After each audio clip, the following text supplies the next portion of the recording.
فلم تقتلوهم ولكن الله قتلهم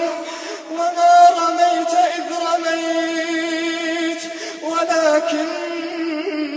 الله رمى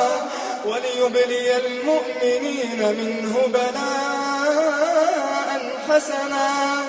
إن الله سميع عليم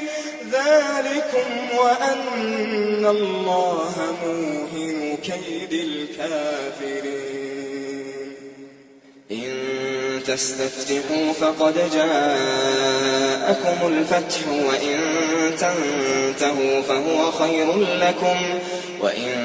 تعودوا نعد ولن تغني عنكم فئتكم شيئا ولو كثرت وأن الله مع المؤمنين